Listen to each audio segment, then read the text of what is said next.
Assalamualaikum warahmatullahi wabarakatuh.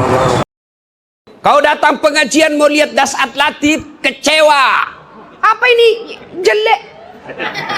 PC hitam. Ya, maka yang perlu dibawa pulang isi tausiahnya. Apa oleh-olehnya? Satu, biasakan kapan dan dimanapun selalu ada wudhu. Kalau kalian hijrah, betul-betul ingin mendekatkan diri kepada Allah, ingin dicintai Allah, biasakan selalu ada wudhu. Bahkan mau tidur sekalipun kau wudhu dulu. Rasulullah itu mau tidur sekalipun wudhu dulu. Tahu wudhu toh? Tahu wudhu? Itu wudhu apa kelebihannya? Satu kata Allah, Innallaha yuhibbut tawwabina wa yuhibbul mutattakhirin. Dicintai Allah. Orang yang selalu ada wudunya dicintai Allah. Apa pula kehebatannya orang dicintai Allah? Kalau Allah telah cinta sama ibu, kecil punya anak. Allah cinta kepada hambanya, kecil lunas utang. Allah cinta kepada hambanya, adik sekalian, kecil kalian dapat kerja. Coba lihat, berapa banyak bapak-bapak ngutang karena cintanya kepada istrinya. Iya toh? Berapa banyak ibu-ibu yang ngutang gara cintanya kepada anaknya. Kalau ibu telah dicintai Allah, maka apapun yang ibu minta pasti dikasih. Mau ndak dicintai Allah ibu? Bapak-bapak mau ndak dicintai Allah? Syaratnya gampang, selalu ada wudhu. Lalu kalau Allah cinta kepada seseorang, Ustadz, apa kelebihannya? Apa dia minta pasti dikasih. Kalaupun apa yang dia minta tidak dikasih, percaya yang kamu minta pasti tidak baik. Kenapa ibu? Woi. Sini maju sedikit supaya ada tempatnya itu, kasihan. Sudah tidak bisa lagi maju. Sudah bisa naik ke atas. Ayo, waktu berjalan terus. Sudah penuh juga. Ya apa, berdiri aja bu, berdiri aja. Insya Allah pahalanya yang berbeda, pahala yang berdiri beda sama yang duduk. Iya. Kenapa ibu? Tidak ya? Oke, dengar lagi. Ya, kalau Allah telah cinta kepada sedulur-sedulur, apapun yang sampean minta Allah kasih. Kalau tidak dikasih, berarti yang kamu minta tidak baik. Contoh, ya Allah, mudah-mudahan saya punya mobil. Ya Allah, mudah-mudahan suamiku bisa beli mobil tahun ini. Enggak beli-beli. Allah tahu kalau ada mobilnya suamimu, dia pakai selingkuh.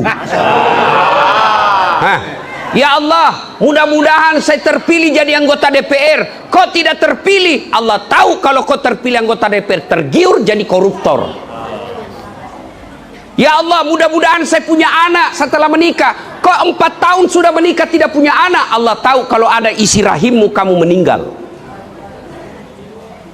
Kalau minta sesuatu tidak dikasih, percaya apa yang kamu minta tidak baik. Contoh, tamat SMA saya daftar fakultas kedokteran. Setelah gagal akabri, saya daftar fakultas kedokteran. Saya bimbingan. Apa tadi saya bilang? Itulah saya bilang, jangan ganggu saya. Lupa lagi apa saya sampaikan tadi. Betul.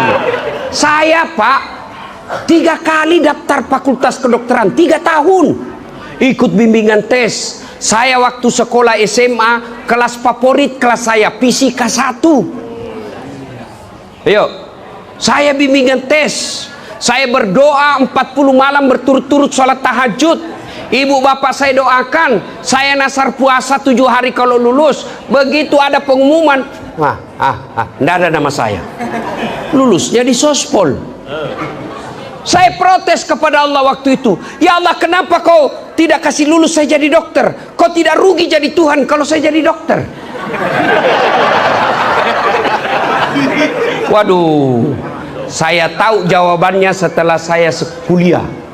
Pulang saya kuliah di depan Universitas Al-Ghazali Makassar, Jalan Perintis Kemerdekaan. Pulang kuliah terjadi tabrakan. Saya turun tolong dia yang tabrakan, Pak. Berceceran darah di aspal. Dia yang tabrakan, saya yang pingsan. Ternyata saya tidak bisa lihat darah, bos. Sampai sekarang kalau saya lihat itu di grup-grup WhatsApp, ada orang bertikam atau tabrakan, saya rasa langsung kayak pening. Seolah-olah Allah ingin berkata kepada saya, Das'at, bagaimana kau mau jadi dokter, kau tidak bisa lihat darah. Berarti kalau ada yang kau minta, selalu wudu. Kau minta sesuatu tidak dikasih, jangan sangka buruk. Allah tahu itu bukan itu yang terbaik buat kamu. Sudah pasang baleho, stop.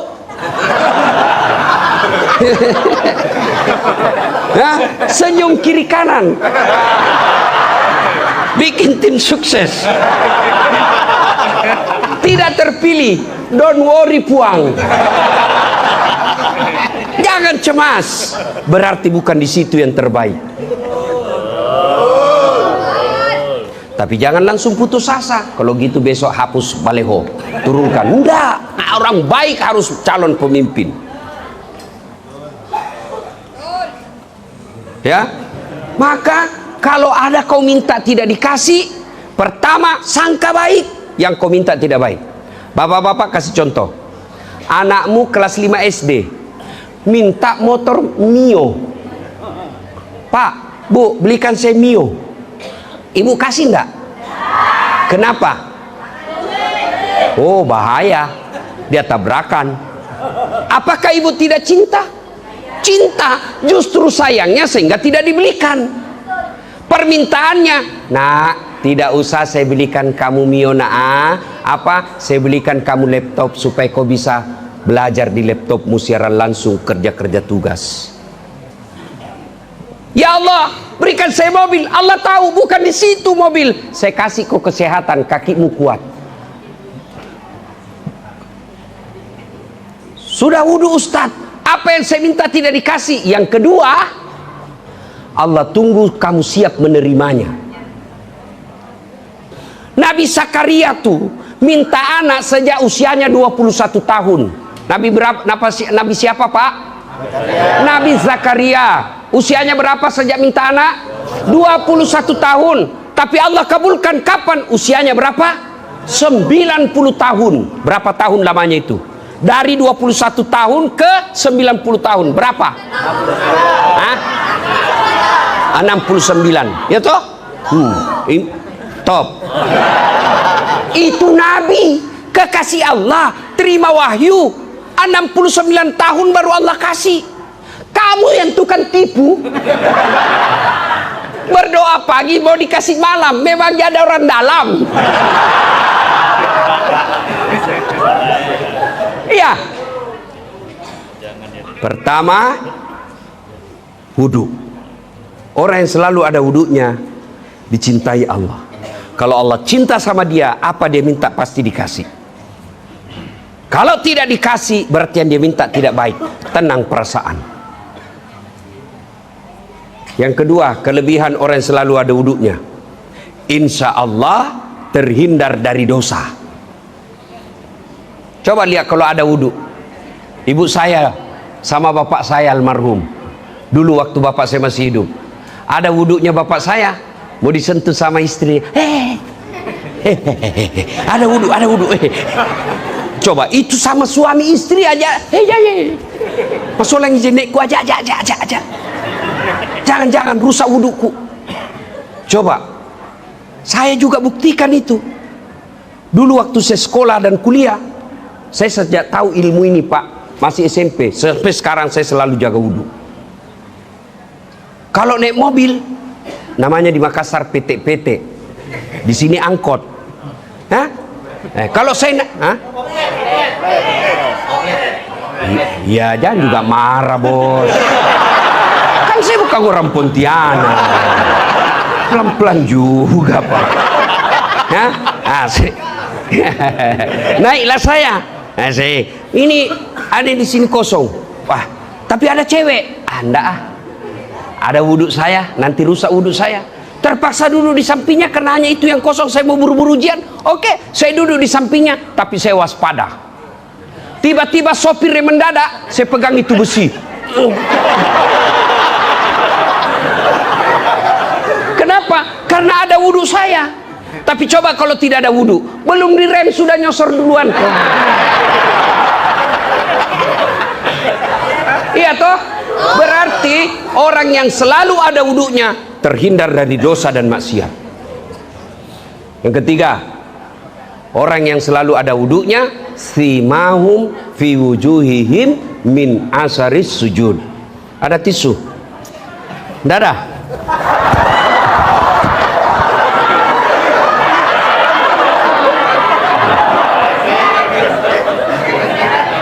Sudah.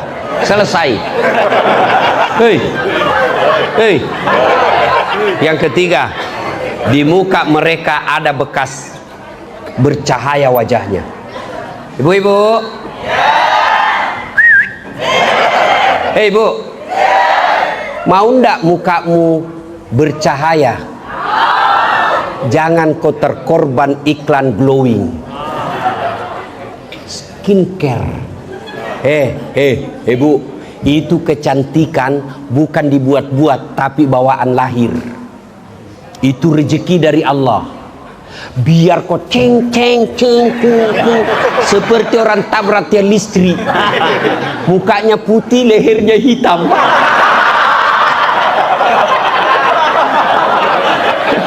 Iya toh? Kalau mau mukamu menyenangkan ketika dipandang, wudhu. Saya tidak cakap, tapi orang biasa bilang, enak Ustaz, menyenangkan hati ketika Bu, saya tidak gagah. Saya akui. Siapa itu tadi Ustadz Hadi Boni, mana dia? Oh, melarikan diri. Beliau lebih cakep dari saya. Ustadz Luqmanul Hakim lebih cakep dari saya, tapi saya penuh pesona. Mana buktinya kau mau foto semua sama saya toh?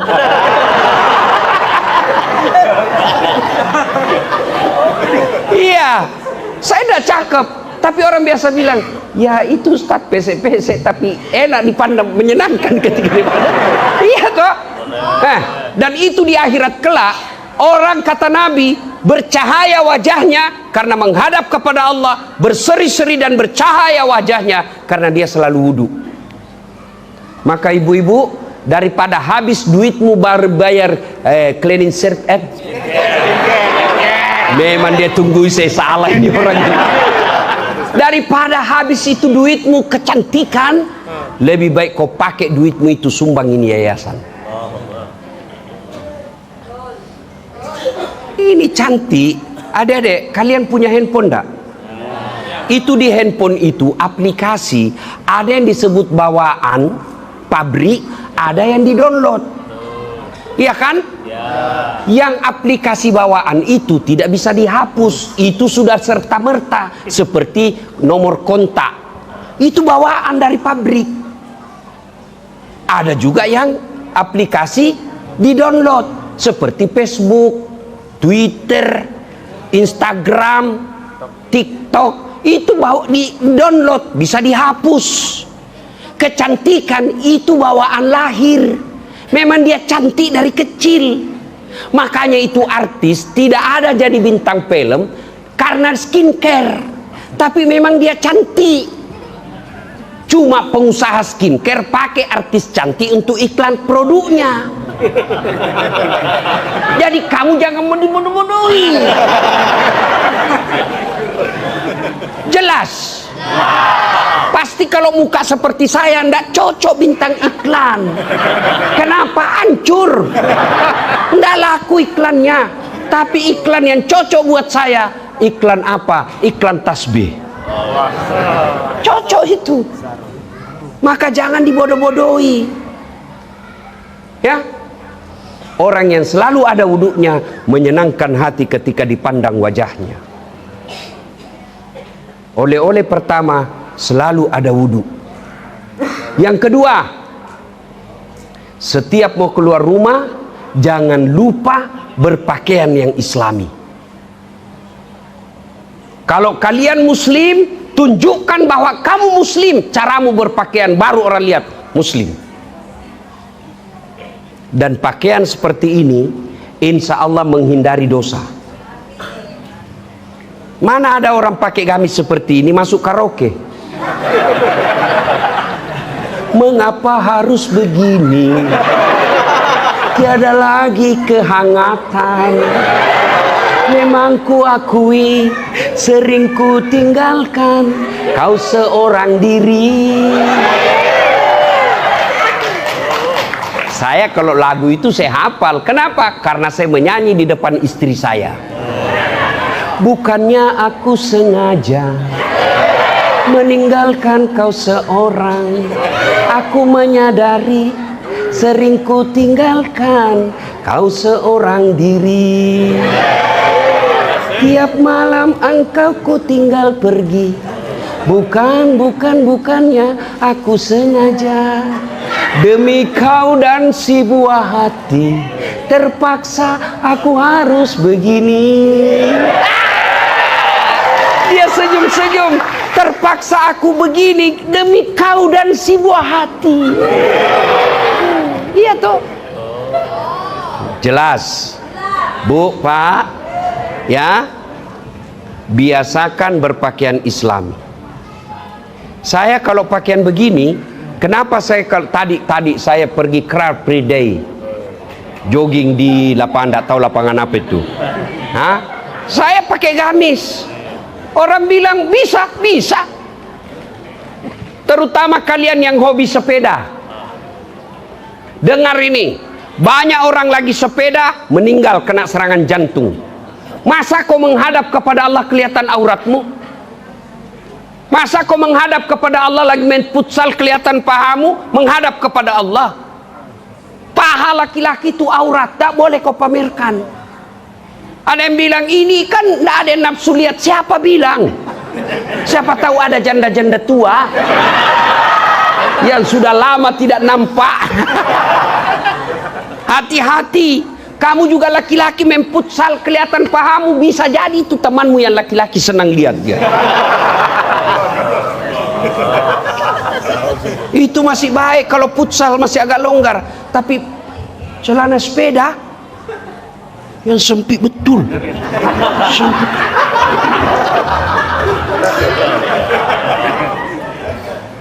Coba kalau pakaian seperti ini, saya olahraga nyaman juga. Nggak pas Ustaz, biar nggak apa-apa, yang penting saya pakai begini. Anda cocok, siapa bilang saya cocok? Ayo. Dan kalau pakaian begini, insya Allah mata saya terjaga. Ada cewek lewat, lihat tapi sebentar aja. Ya kan kita pakai gamis. Ya, sudah. Ya kan barang bagus, bos.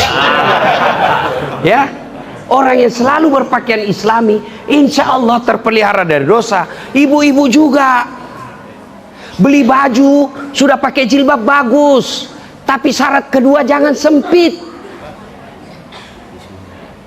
Pakai jilbab tapi sempit, warnanya lagi warna kulit, jadi orang membayangkan seperti kau tidak pakai baju. Sempit-sempit pula. Lihat itu kalau Pak Ibu pakai baju, lihat dari depan bagus, tapi belum dari samping belum tentu bagus. Jangan ketawa, saya serius. Ya. Yang ketiga syarat pakaian, tadi dengar ini baik-baik. Kalau kalian mau beli baju, ibu-ibu mau belikan baju anak, satu, menutup aurat. Dua, tidak mempertontonkan lekuk-lekuk tubuh. Tiga, pantas. Kalau saya hijrah, pantas tidak berpakaian begini. Kalau saya remaja masjid, pantas tidak berpakaian begini. Kalau bapakku penceramah, pantas tidak berpakaian begini. Kalau suamiku penceramah, pantas tidak pakaian gini. Kalau saya majelis taklim, pantas tidak berpakaian gini. Kalau umurku sudah 60 tahun, pantas tidak berpakaian begini. Ada juga emak-emak usianya sudah 65 tahun, pakaiannya kayak anak SMA. Saya tanya, kenapa pakai begitu? Kan dulu tidak ada, Ustadz.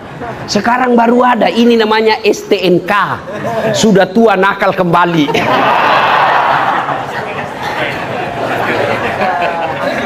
Ya. Hei. Yang keempat, syarat pakaian. Apa itu? Indah. Ternyata Allah tidak melarang berpakaian indah, tapi dengan catatan dia pada urutan keempat. Tidak boleh indah dulu, menutup aurat nomor 17. Jelas? Yang ketiga, oleh-oleh kita. Apa tadi oleh-oleh yang pertama? Apa? Menjaga wudhu. Yang kedua apa? Hah? Yang ketiga, setiap kalian keluar rumah, doa dulu. Mau pergi pegawai kah, mau pergi jual kah di pasar, mau pergi grab kah, mau pergi sosialisasi kampanye kah, doa dulu. Dulu di kursi, lalu menghadap kiblat, sampean baca begini. Bismillahirrahmanirrahim. Inna salati wa nusuki wa mahyaya wa mamati lillahi rabbil alamin. Menuju ke pintu, lalu baca bismillahi tawakkaltu alallahi la haula wala quwata illa billah. Melangkah kaki kanan. Itu kata Nabi, kalau kamu baca itu, langkah kaki kananmu catat 1 pahala, langkah kaki kirimu gugur dosa kecilmu. Jadi bayangkan kalau dari rumahmu pergi ke sekolah 400 meter, berapa langkah kaki kamu dapat? Kaki kanan 1 pahala, kaki kiri gugur dosa kecil. Apalagi kalau sampai di sekolah naik turun lantai 1, lantai 2, naik lagi, masuk ke lapangan lagi, trak, berapa langkah kaki kau dapat? Apalagi kalau kau jalan begini, berapa langkah kaki dapat? Cuma sayang 1000 sayang, kita hafal ini doa tapi kita tidak laksanakan. Nenek saya memberikan ilmu, kalau kau keluar rumah tapi ini tidak ada dalil, hanya karena yang namanya sangka baik. Ya, ana inda sanni abdibi, saya tergantung sangkanya hambaku. Kalau dia sangka baik, baik baginya. Maka nenek saya mengajarkan, itu setiap kau berdoa, lihat kau ke atas, gantungkan cita-citamu setinggi langit. Ya, cuma ibu-ibu kalau mau pergi suaminya apa? Goodbye daddy. Daddy. Adik-adik juga ini kalau mau pergi ke pisah sama teman, daddy. Baru pacaran 2 bulan panggilnya papi mami. Ya, ya. Jangan lupa berdoa. Yang keempat, saya ulang, 1 wudu, 2 pakaian islami, 3 doa, 4 tiada hari tanpa sholat duha. Apa ibu? Sholat duha. Berapa rakaat Ustadz? Boleh 2, boleh 4, lebih baik lagi 6, lebih utama 8.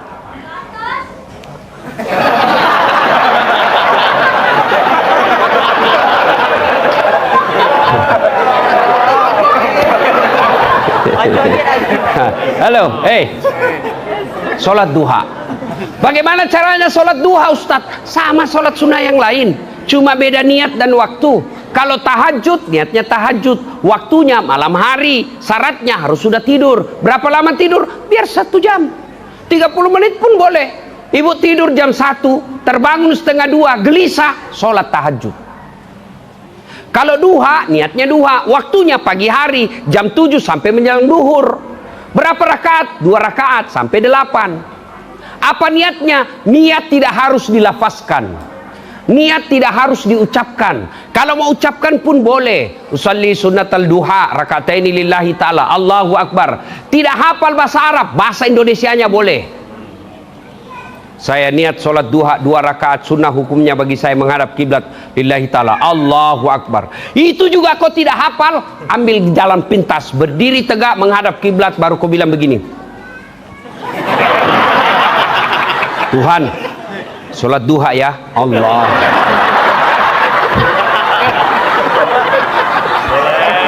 Boleh. Boleh. Daripada kau tunggu bahasa Arab kau hafal, ndak kau hafal, ndak sholatlah kau. Daripada mahab Allah.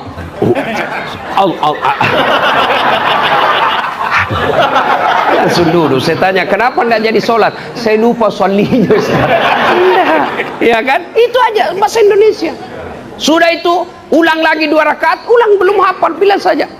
Tuhan, masih seperti yang tadi. Allah. Sudah itu, baca doa iftitah. Nggak hafal, langsung Al-Fatihah. Sudah baca Al-Fatihah, baca surah pendek, wadduha yang sunnah baik. Tapi kalau tidak hafal wadduha, kul saja. Qul huwallahu ahad, Allahus samad, lam yalid walam yulad walam yakul qul huwallahu. Boleh. Yang penting jangan baca yang Bapak hafal setengah-setengah. Seperti Wattini. Jangan kau hafal kalau ndak hafal tuntas. Ya, karena biasa bersambung dengan wal asr. Atau wadduha. Jangan kau baca kalau kau tidak hafal baik-baik. Biasa ndak mau sampai. Al-kafirun. Wala antum abiduna ma a'bud. Wala ana abidum ma abattum. Wala antum abiduna ma a'bud. Wala ana abidum ma abattum. Wala antum abiduna ma a'bud. Wala ana wala. Kata istrinya yang lagi dengar, dia bilang, Pak, kenapa tak putar-putar tidak mau sampai? Dan sudah bilang suaminya, ini juga lah yang kupikir. Ya, ayo dek, hei, sholat duha. Ada namanya Ustadz Das'ad ditulis di situ. Ada. Coba kau lihat gelarnya, masya Allah. Panjangnya, Doktor Das'ad Latif, SOS, Sarjana Sosial, SAG, Sarjana Agama, MSI, Master Science, PhD, Philosophy of Doctor. Apa saya? Orang pada lari ke kantin, saya masuk ke musola. Saya sholat duha. Sudah sholat duha, saya minta kepada Allah. Berdoa tidak harus bahasa Arab. Boleh kau pakai bahasa Indonesia.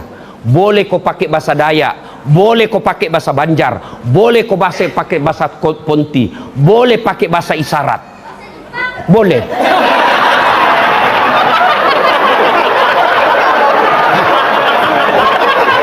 Saya bingung di sini. Ada partai oposisi sini.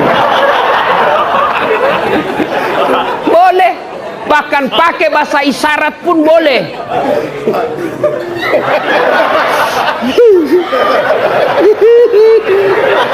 Malaikat kata, oh kawin lagi suaminya ini, Bu. Boleh. Saya berdoa selesai sholat. Ya Allah, saya terima nasibku orang kampung. Jangan pula kau jadikan saya ini miskin. Saya terima ibu bapakku miskin, tapi jangan pula kau miskinkan ilmuku. Jadikan pikiranku gampang menerima ilmu. Bukakan pintu hati saya dalam menerima ilmu. Jadikan diri saya sebagai pusat ilmu pengetahuan. Amin ya rabbal alamin. Selesai, barulah saya pergi ke kantin kalau ada uang. Kalau tidak ada uang, cari anak orang kaya dongo. Karena rata-rata itu ada orang kaya kan dogo-dogo dia biasa tuh. Ada PR Das'ad, ada. Kerjakan boleh, tapi belikan saya dulu kue. Barter kita. Kalau orang bilang, so alim, kampungan. Saya bilang, enggak apa-apa, daripada kau enggak ada kampungmu. Sholat duha. Alhamdulillah, saya tidak cerdas, tapi saya andalkan doa. Dan Allah janji, berdoa kau kepada aku, pasti saya kasih.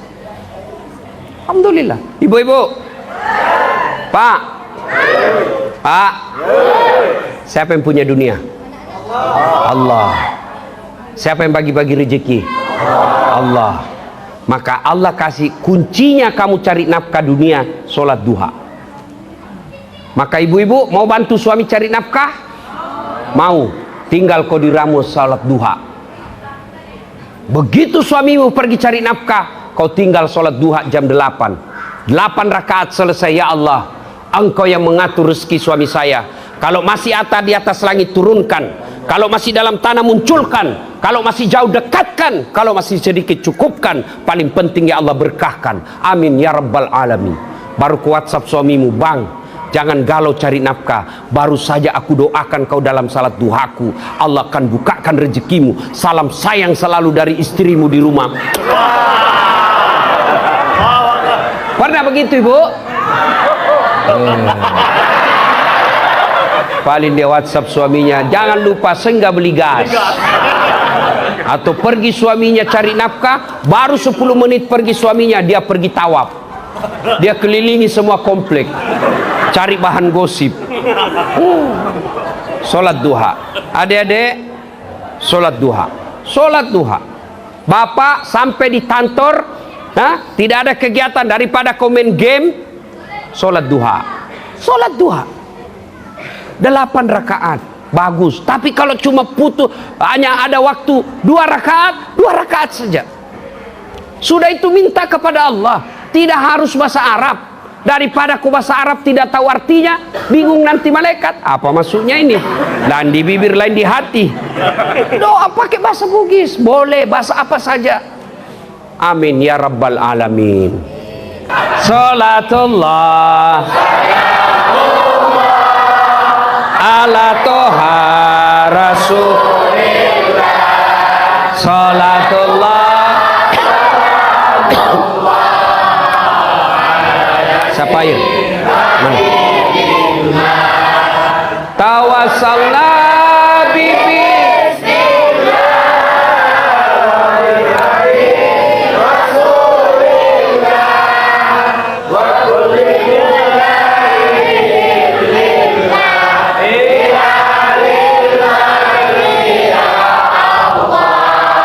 Terima kasih. 1, wudu. 2, 3, 4, sholat duha. 5, jangan pernah lupa bersalawat kepada Rasulullah Muhammad sallallahu alaihi wasallam. Pak, Bu, Allah perintah puasa, Allah tidak puasa. Allah perintah haji, Allah tidak lakukan haji. Allah perintah zakat, Allah tidak bayar zakat. Tapi ketika Allah perintah kita bersalawat, dengar firman Allah, innallaha wa malaikatahu yusalluna ala nabi. Allah dan para malaikatnya bersalawat kepada Rasulullah. Maka biasakan salawat. Adik-adik sekalian, kenapa doaku tidak dikabulkan? Karena kau tidak bersalawat. Salah satu sebab doa itu tergantung antara langit dan bumi. Ketika kau berdoa tidak diawali dan akhiri dengan salawat. Maka salawat dulu. Ya Nabi salam alaik, ya Rasul salam alaik, ya Habib salam alaik, salawatullah alaik. Sebelum berdoa sebut nama kekasih Allah. Ya Nabi salam alaika, ya Rasul salam salam alaika. Sebut. Sudah itu berdoa. Banyak bersalawat. Ibu-ibu, kalau ada anakmu susah kau nasihati, salawati. Ibu-ibu, ada suamimu yang kasar ngomong, salawati dia. Ketika dia tidur, kau salawati dia. Bapak-bapak, ada istrimu cerewet,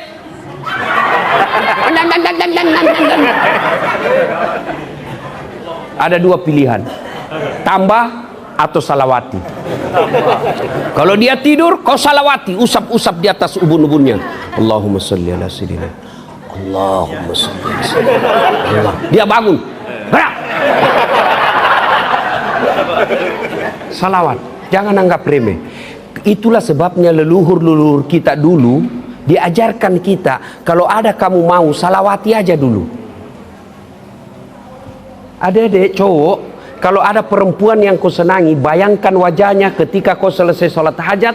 Bayangkan wajah, kirim salawat kepada Rasulullah supaya Allah luntuhkan hatinya. Bayangkan wajahnya. Tapi jangan istrinya orang. Kau suka istrinya orang, kau salawat, ya Allah, batal itu, tidak bisa. Salawat dengan catatan yusalluna ala nabi ya ayyuhalladzina amanu sallu alaihi taslima. Bersalawat dengan sebaik-baiknya. Janganlah kau bersalawat sambil makan kue. Jangan pula kau bersalawat sambil merokok. Itu tidak bersalawat dengan sebaik-baik salawat. Sebutkan salawat dengan sebaik-baik salawat. Ibu bapak saudara-saudara sekalian, ini 5 cukup. Kalau bapak amalkan, bapak mau sekali naik haji, tapi karena tidak ada duit, ada orang bolak-balik pergi tanah suci hanya kelebihan uang dan tidak mengamalkan ini, bahkan dia tidak ada perubahan setelah pulang haji. Percaya, bapak amalkan ini, ibu amalkan ini, bapak ibu lebih mulia di hadapan Allah daripada yang pulang haji tidak ada amalnya. Lakukan, gampang sekali. Mulai besok, kalau besok mulai diamalkan ini, minta tolong kepada Allah agar bisa istiqamah mengamalkannya. Ini ada hadiah pulang pengajian, insya Allah manfaat. Ini saja tausiah kita, mudah-mudahan ada manfaat. Lebih dan kurangnya mohon dimaafkan. Usikum wa nafsi bitaqwallah. Assalamualaikum warahmatullahi wabarakatuh.